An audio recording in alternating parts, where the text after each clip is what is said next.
ഇന്ത്യയിൽ ഏറ്റവും കൂടുതൽ നികുതി ഏർപ്പെടുത്തുന്ന സംസ്ഥാനങ്ങളിൽ ഒന്നാം സ്ഥാനത്ത്, അല്ലെങ്കിൽ ഏറ്റവും കൂടുതൽ നികുതി കൊടുക്കുന്ന, ഇമ്പോസ് ചെയ്യുന്ന സംസ്ഥാനങ്ങളിൽ കേരളമുണ്ട്. അതിലൊരു സംശയവുമില്ല. 30.08% വിൽപ്പന നികുതി, പെട്രോളിന് ലിറ്ററിന് 1 രൂപ അധിക വിൽപ്പന നികുതി, 1% സെസ്, ലിറ്ററിന് 2 രൂപ സാമൂഹ്യ സുരക്ഷാ സെസ്.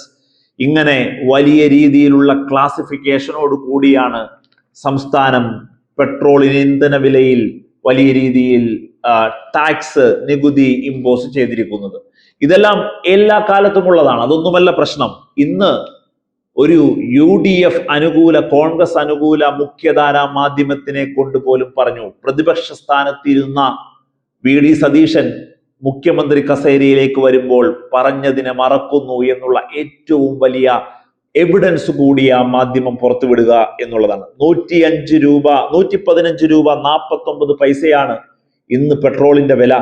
8 രൂപ കൂട്ടി, വളരെ ചുരുങ്ങിയ ദിവസം കൊണ്ടാണ് 8 രൂപ കൂട്ടി 115.49 പെട്രോൾ വില എത്തുന്നത്. 107 രൂപയായിരിക്കുമ്പോൾ 32 രൂപയായിരുന്നു സംസ്ഥാനത്തിന് കിട്ടുന്നത്. 115 രൂപയാകുമ്പോൾ 34 സംസ്ഥാനത്തിന്റെ ഷെയർ കൂടിയിട്ടുണ്ട് എന്നുള്ളതാണ്.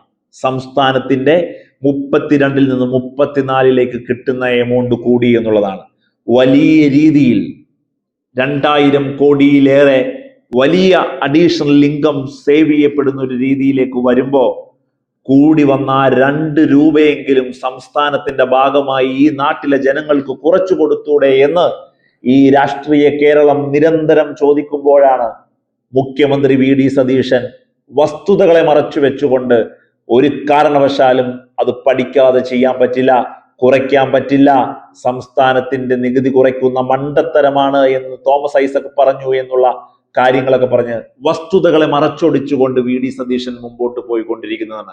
ക്ലിയർ എവിഡൻസ് ആണ്. 107-ൽ നിന്നും 115-ലേക്ക് വന്നപ്പോ 32 രൂപയിൽ നിന്നും 34 രൂപയിലേക്ക് എത്തിയ അധിക എമൗണ്ട്, ആ 2 രൂപ വിത്ത് ഇമ്മീഡിയറ്റ് എഫക്റ്റ് സംസ്ഥാനത്തിന് യാതൊരു തരത്തിലുള്ള ബുദ്ധിമുട്ടും പ്രശ്നങ്ങളും ഇല്ലാതെ കുറയ്ക്കാൻ സാധിക്കുന്ന സാഹചര്യത്താണ് VD സതീശൻ ഇത് പറഞ്ഞുകൊണ്ടിരിക്കുന്നത്.